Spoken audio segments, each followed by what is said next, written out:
was born in the Northern California. Very cool. So I'm going to start by just giving a little context here. For sure.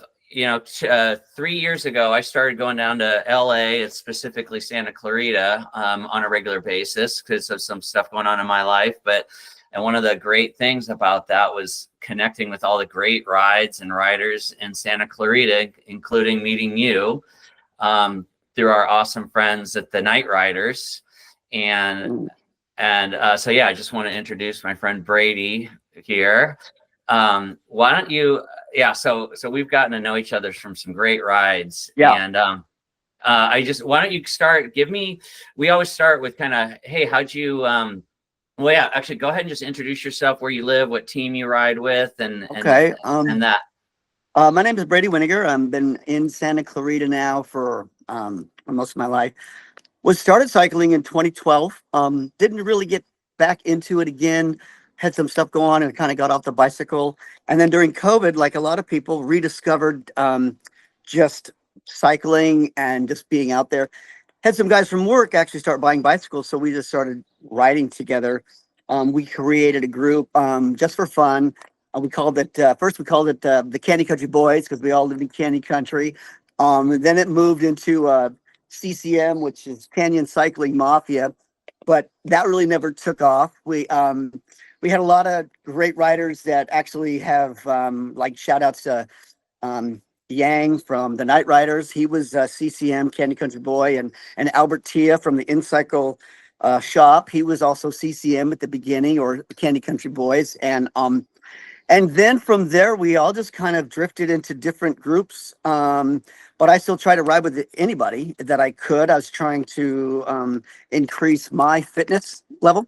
So my wife had me on a nice diet program, and I started just seeing what I could do. I joined also the Adobo Velo, which is a Filipino-American group. Really enjoyed that. Really have a lot of love for Night Riders, the Santa Clarita Velo, and CBS cycle shop. There's guys out here are just really top notch, very team orientated. So then I started grafting more, just trying to get fitness, and now I'm just trying to get as fast as I can. So I'm not necessarily doing a 200-mile ride, but I like to do 70 to 80 miles as fast as I can. I like to, that kind of stuff. That's kind of the basic genre of my cycling experience. But the more I get into it, the more I know that I still have a lot to learn, and I'm not the best by any means. I'm really a beginner's beginner. It's very humbling, but I enjoy it, and I stay fit. I'm 55 years old and I'm still doing it. And for me, I'm like, I'm 55 years old and I'm doing this. All right. That's okay. Hell yeah. And I wanted to I've talked about Night Riders a couple of times on the podcast, but just wanted to say again, I mean, it's Tuesday and Thursday nights in Santa Clarita. And I just love those rides. That's where you and I met. Right. Lots of great people show up, very, very low key. But it's always kind of, the group always rides up to somewhere high where, start around 6:30, and at the right time of year, you're up somewhere high, enjoying incredible views and the sun going down. And then the way back, it's this group with all the lights on. Everyone's got lights on their bikes, and you're on those great Santa Clarita trails that are so safe, and everyone's flying. And and some of my best memories are times on the bike are chasing Vince or someone else who's got the hammer down, and we're all going. Oh gosh, yeah, Big Vince, right? I mean, geez, forget about it. He's definitely. Actually, I started when Yang was actually the first person. He's a good friend of mine. He was actually the first person to tell me check out this Night Rider thing, but I could never get off work in time. And then I've been recently trying to get to the Thursday night rides, right? And it's just been a lot of fun. And then I know Vince rides with the Santa Clarita Velo, which is a pretty fast group. And so I knew that he was out there with the Night Rider. So I figured, this might be a good opportunity for me to kind of like learn from him and see how he does certain things. So that's what I kind of started doing. And then I grafted into trying to get with the Velo and the Santa Clarita Velo, and then the CBS group out here. Yeah, and I just want to, shout out to Vince, because he's one of those great people that are so important in cycling that when I showed up at that first Saturday ride, which those are fantastic. The Santa Clarita Velo and CBS cycling group rides in Santa Clarita are fantastic. So many great riders that show up. Always a huge group. But Vince was one of those people that really went out of his way to introduce himself, make me feel welcome, and introduce me to the night riders. So that those connectors, people like that encourage growth of the community are really fantastic. I think that's so key, Kurt. And I really appreciate that mindset because I try to take that in as myself also. And I think that's why you and I also connected so well. Because I'm like, it's great to be fast and it's great to drop the hammer, but not at the expense of making someone else feel like they just shouldn't be there. And I've always been like, as fast as I want to go, and I always want to go fast. I mean, but if I can help a coach, that's always going to take precedent, for me, so, but I like that coaching aspect. And like, I should say, when I'm out there, Kurt, when you and I are riding, I mean, you're that a little bit faster than me. So you're kind of like that carrot that I like to chase to get me to that next level, to make me work a little bit more. Cause I know that you are a race guy and I appreciate you as a cyclist that way. It's huge to me. It's huge. Well, it goes both ways, and there's a lot of days where I'm watching you pull away on a big climb, and that's what's great is we encourage each other and we keep improving together. But it's just awesome. Helping each other grow together. That's what it's ultimately all about. So I was excited to talk to you today about just you and I started texting. And you were talking about, why don't you tell me how this opportunity to race came up? Oh, it's so crazy. This is your first, just to confirm, this was your first race, right? This is my first race. I mean, we were nervous because me and my buddy Dave are not racer, quote unquote, guys at all. We're at best club riders. And I got dropped yesterday by Paul and the boys. I mean, Ruthie, God bless Ruthie. Ruthie pulled away for me and Jesse pulled away. And I'm like, you know what? I get dropped, it's part of it. But so my buddy Dave Amos, good friend of mine, one of the other Soledad Goobers, that's what we named our race team just to keep it light. So he says, we do our Friday rides together every Friday. That's our thing. And it's a very light, easy ride. Because I'm usually trying to get ready for Saturday's ride with CBS because they like to put the hammer down and I'm trying to get to that level. And so we went out to the crit area because it was going to be out here. And so he's like, let's just go around this, my buddy Dave Amos. Let's just go around and see what we can do. And I said, you know what? Yeah, I go, I'll be here. Let's do a workout. I want to get a workout. It's good. So we do. And so we ride for 30 minutes. It's a 40-minute crit.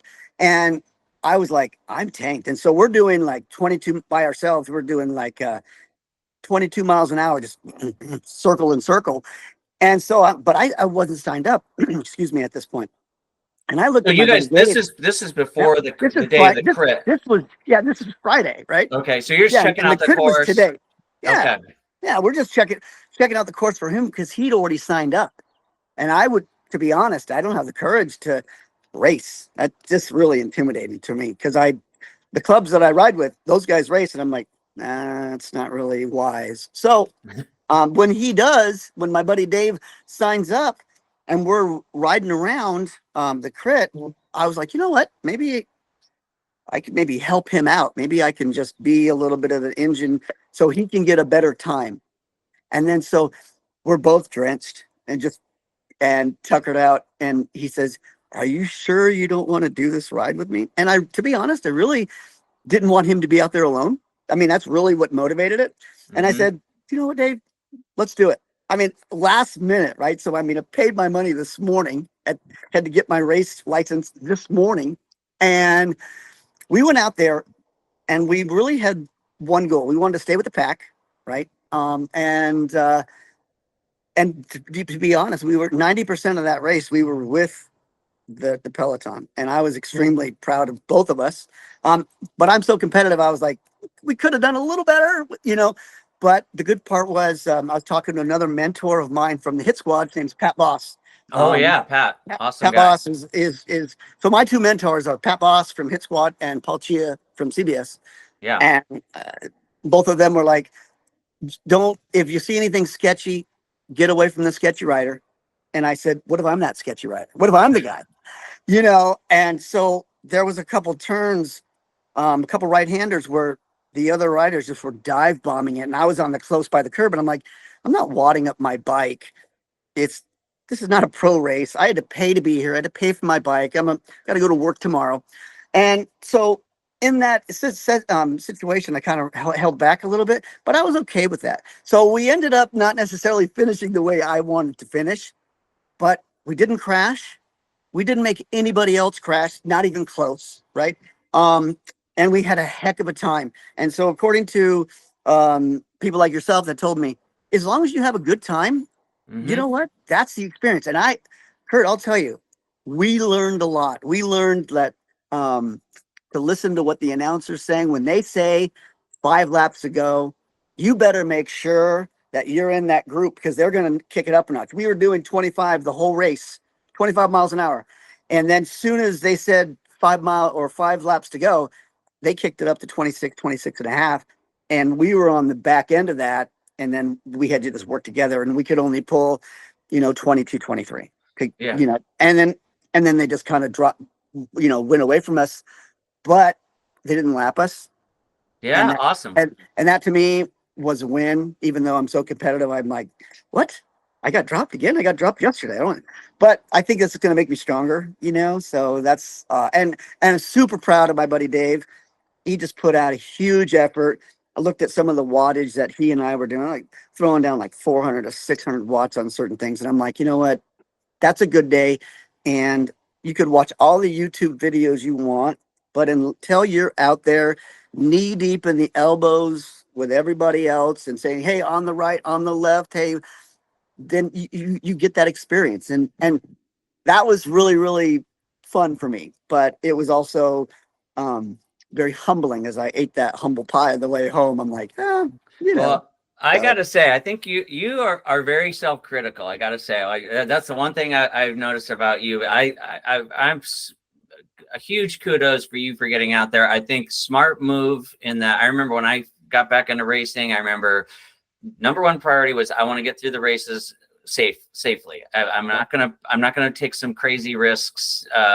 I want to just grow, and you got out there and got that experience, and at 55 did your first race, and so I never would have done that unless my buddy did. I don't have the courage in me to be like, oh, I'm going to do that. I just don't have that kind of self-confidence. But now that I've been out there, I'm like, you know what, Dave, maybe we could take the goobers on the road and go somewhere else and just have fun. Now we kind of know. I mean, a little bit more. We still might be at the tail end, but that's okay. So what were kind of the things first of all, it is a really, and I wanted to say, we'll come back to Chuck Pontius, because I wrote that, and I love that race. Talk to me about that experience. How did it feel to actually be just flying along that fast? Yeah, it was, just to be cruising at 25 miles an hour with this group of guys that I really felt like they were kind of better riders than I was. But then there was a part of me that when I was riding with them for the 90%, before things got a little bit upped on the extra mile and a half an hour faster, I was like, I'm riding with these guys. They're not that much faster than I am. If I can be just a little bit more on some point. And like the name of your show, Burning Matches, I burned a couple matches that I shouldn't have, just to, I guess, because I'm competitive, and just to say I could do it. There was a couple times where this cross start finish line halfway through like 80% in or whatever, where I would take that line all by myself and I would just gone. And that was, it was really good because there was nobody like chasing me or anything like that. Maybe they're like, well, look at this idiot. But the fact that I could go faster than, and I'm like, that's really good. And then I looked at some of, today, I looked at some of the speeds that I was doing at certain points. And I'm like, wow, that's, what? That was that little launch. Now I paid the price for burning that match. but I was like, oh, I can do that. And then even at the very end, when they were already gone, they were already like maybe a half a lap up there. So because the whole crit is like a big round egg. So once they get ahead, you can't really quite see around. So you're like, it's very demoralizing, right? Because you're like, oh, they're going to be lapping me. You just get in that head mindset, right? So even at the end, when it was the last lap, I still practiced what you had taught me when we were training the last time. I got up out of that saddle. Oh, good. I didn't care that they were done having their cup of coffee, talking about kudos and whatnot on Strava. I was like, you know what, this is for me, and this is what I want to do, and I want to finish. And I got up out of that saddle and I sprinted, and there was no prize, there was no toddy, there was none of that. You know what I'm saying? But it was for me. And it felt amazing. And I was glad that I did that, because I didn't want to just kind of like sit up and coast. No, I want to give that whole thing, and be like, hey, you know what, I can do this and just bring it. And it was really great because there was a guy named Alfie from InCycle down south, I believe, and he was a promoter and other races. And he came alongside and he was coaching us, and before the race, and he says, you know what? He goes, this is your guys' first time. And I said, it's the first time. And he says, that's awesome. And so at the very end, when the peloton got away from Dave and I, because we were kind of trying to ride as a team. I didn't want him out alone. And he emotionally actually supported me. Just looking over there and seeing him like that was this big, huge, it put fire in my legs to be able to hammer down. I'm like, no, we got this. And so when I would see him getting a little fatigued, I would be telling him, you can do this. You can do this. They're not that much stronger. But I was actually telling it to myself as well. I was like, because as much as I was telling it to him, I was telling it to me. I'm like, no, you can do this. Bring it home.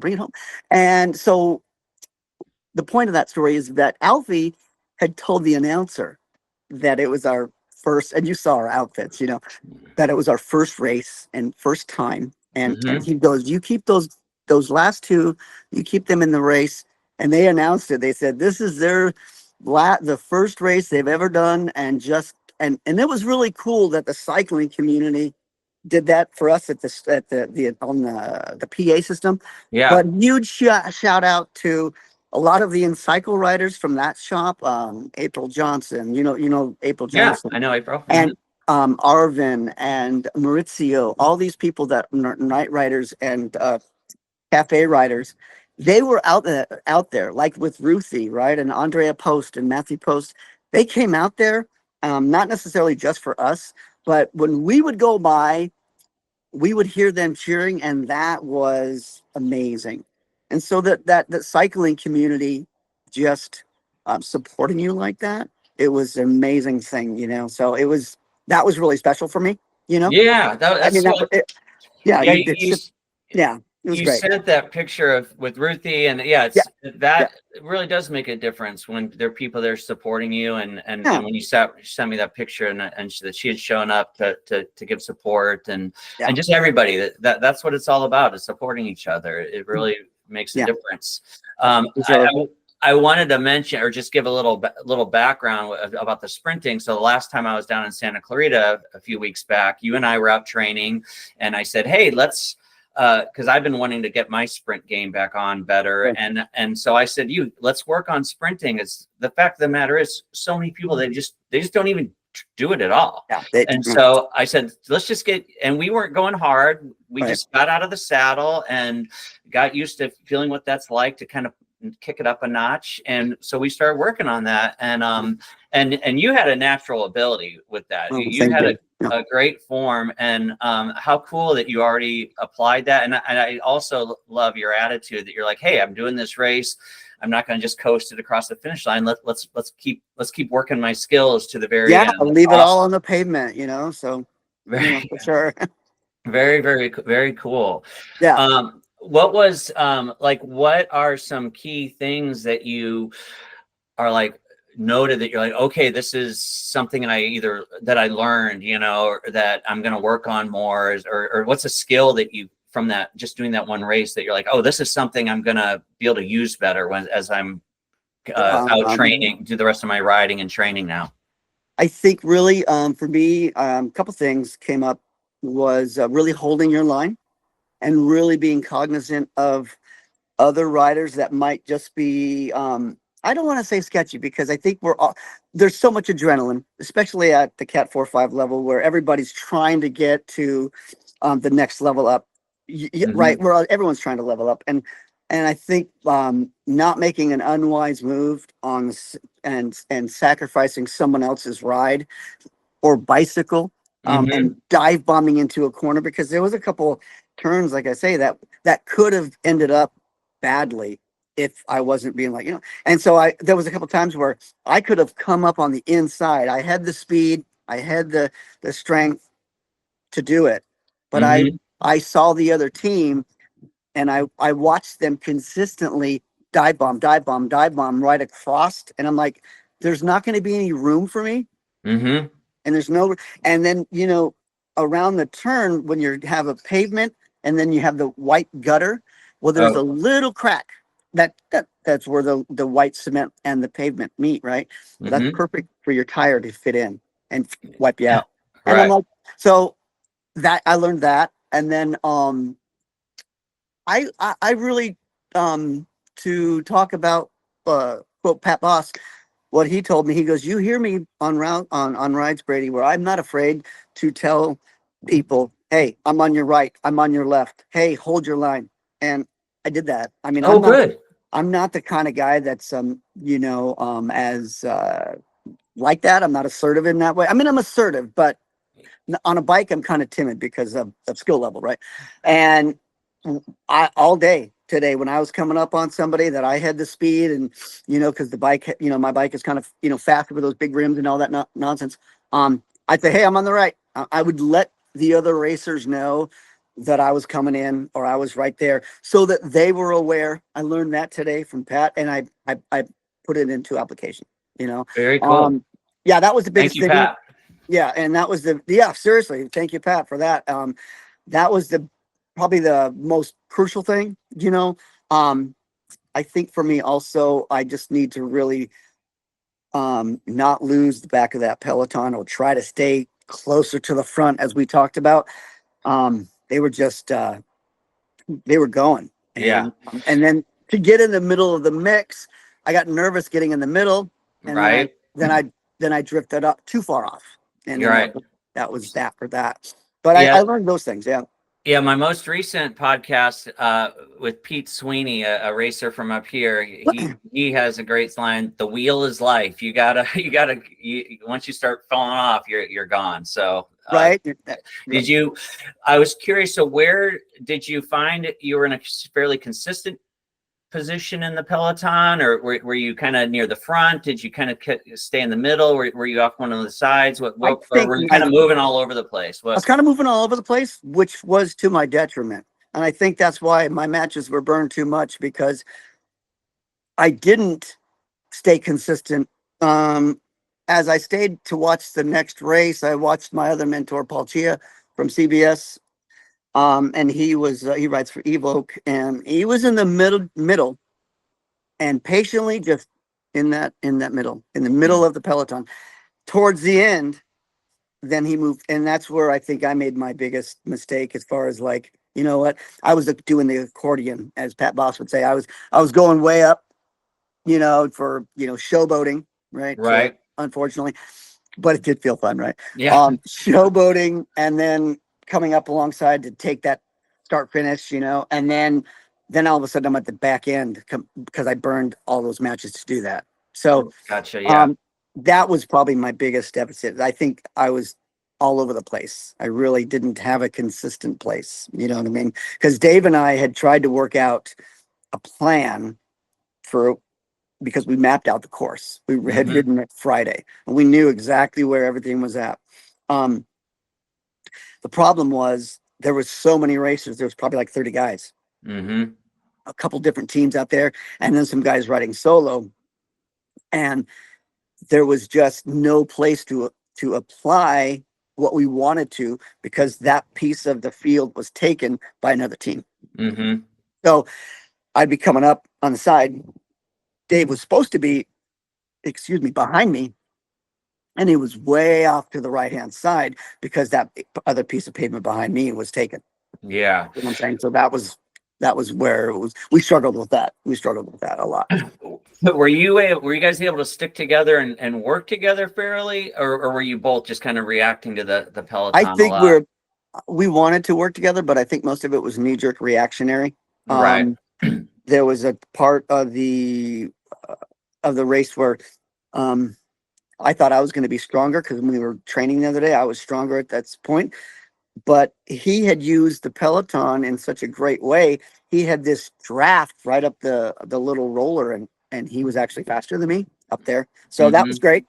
But we wanted to work together, but I don't think if we watched the race on video, like as well, I'll send you that. I don't think we did.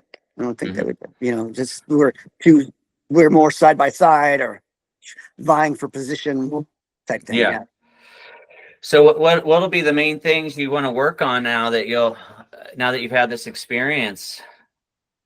I think I really want to be seriously more attentive to what you and I were talking about when last time you were down visiting, training with the diet to drop off 10 pounds. That's going to be that's a huge thing. And then really just training with guys that are superior riders than I, and not let ego of being like, well, I'm getting dropped, I should stop riding with them and go ride with a different club so I can be up front. I need to just suck it up and take the drop, because I think really if you want to get to where these other guys are riding at, everyone has to go through the same tunnel and the same process of pain to be able to get there. There's no shortcut to being a better rider. It's a saddle time, and sure. putting in the work and getting dropped. That's it. Yeah. I mean, that's why the route's on Strava. So if you get dropped, you can either flip it around and come back home or finish on your own, and be okay with that, So sometimes my pride gets in the way and I just want to be like, oh man. So that's unfortunate, but it's true. I'm just being real, Yeah, better to get dropped than to be the top guy with a slow group. And I will say that is one of the fantastic things about the Santa Clarita rides. There's some really great. It's a fantastic group. First of all, there's always a big group of people, so you've got a range of riders, but then you've got really fast people. Yeah. You got obviously Paul Chia and kudos to everyone who helps make those happen. Yes. And Pat Boss is a beast. I know you and I have that great memory of what was that ride that it was one of the Saturday rides. We're all heading up some canyon and Pat's up there and you and I are working with a flat tire, right? Was that the one you're talking? No, he was, I forget he was, we had gone up around that lake and we were cruising along and he's up there and you and I that was one of the first rides you and I did together. Unbelievable, the strength of this man. And every time he would slow it down a little bit, or so we thought, we wanted to catch him. I didn't know who he was at that time. Yeah. And then it's like he could sense us, or some kind of like spider sense or something, and just hammer. And I'm like, what is going on up there? It's crazy. I do remember this. Well, it was the Lake Hughes ride. It's about an 80-mile loop going up Castaic, Lake Hughes, and then bomb down Bouquet Canyon. It's a phenomenal ride. And yeah, he was toying with his lunch. He was totally toying. We thought we were closing in on him, and then right as we'd get close, he'd just start pulling away again and again and again. Finally, he just lost us. But yeah. Now, did he race? He was there today. He's probably doing the pro circuit or the masters or whatnot. I know that right after we raced, the Evoke team, which is Paul Chia's team, raced. I know Peter Durantis was there, another huge name for Santa Clarita people. He's probably one of the fastest people around. He's a beast. So on yesterday's ride, I said to him, "So Peter, are you riding tomorrow? Are you racing tomorrow?" And he kind of gives me this wry smirk. He's like, "Perhaps," because he's and I'm like, "So that's a yes, right?" So so he was out there. So yeah. So it was good. Pat Boss did race. I didn't stay to see his race. We motored out because we were kind of tuckered out, get home to the family. On Sunday afternoon. So Yeah. Well, that's cool. And I was curious. So Chuck Pontius, I did look online and it said it's like one of the oldest races around. I don't know. Right. Or in SoCal. Do you know the history or who Chuck I, Pontius was? to be honest, I really don't know the I'll have history to look that up. of that. I tried to look it up. I didn't see much online about that history of it, but yeah, it's a super fun race. And I did it 2 years ago, and I'd wanted to do it this year, and timing was just I wasn't down there, but would love to do that again. So yeah, I think it's worth it to do it again for sure. So you're gonna start doing more of these, or I think so. To be honest with you, I kind of I think that I would like to do more of them, and I'd like to be able. You know what? I had that was my position here, so maybe the next time I'll be able to see him at the start finish and just kind of work my way up there, but also kind of realize, see what's going on, and not necessarily burn matches that don't need to be burned for nonsense, just for, whatever. But you do stuff in the moment and just be like, I shouldn't have done that. I was guilty of that today for sure on some of the riding, but I'm like, you know what, that's okay. Yeah, well, and like you and I talked about leading up to this, no matter what happens, you're going to come away doing a race. You're going to come away a way better rider than just doing the normal training rides. It puts you at a level where you're processing. It really does. Yeah, it's something kind of special to me, honestly. And until you've done it, like even if you're doing your regular club ride, even if you got a fast club, let's just say, so you take that fast club ride. But even halfway through point or whatnot, they're going to stop and do a small regroup, even if but they're going to stop, right? Mm-hmm. In what we did today, there was no stopping. And in that complete exertion of oneself, that putting everything out there, you have to renegotiate with your body and mind about there's no stopping. There's not, we're going to stop over here at A&PM and get a Snickers and a juice. That's not happening. You can do that afterwards. But you have to figure out, and I didn't figure it out yet. I mean, I still haven't. I mean, I think that's the beauty of racing, right? But there's no race, there's no stopping. So you're on a club ride. Hey, you know what? We know we stop right over here by the Tunnel of Love, or we know the night riders are going to regroup up here at the top of Tesoro, or over there on Skyline. Skyline. We're going to regroup on the top of Skyline, right? But there's no regrouping, and that to me that's a huge thing. That's just something that sticks in you. Like, there is no regrouping. So you have to figure out how you can get a part of that. And for that time, everyone's going to be bringing their A game, and you're bringing your A game. You're not going to not walk away from that without some great improvements on multiple levels. Right. So very cool. Yeah. Awesome. Well, I think that covers everything I want.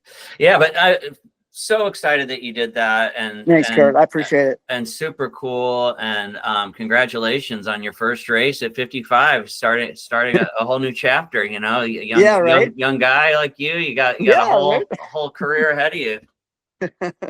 Well, thank you so much. I appreciate the interview or the opportunity to do it, and the shout out to all of my friends in the Santa Clarita area that came out to support us, and a big shout out to the Cafe Racers that I ride with, Bernard and April Thomas, great people, and all the other clubs. Whether I say it or not, I really appreciate every single one of you that rides out here, and I hope you have an opportunity, if you're living in Santa Clarita, to meet my friend Kurt, because he is. He's a cut above, and you're really a special guy, Kurt. And I love you. And you're just a great person, and you're a great rider. So it just magnifies itself that you can take the both and combine that, and it makes you special. And so we appreciate you when you come down here. You've made an impact on us. You made an impact on me. So I just want to say thank you to you for doing what you do.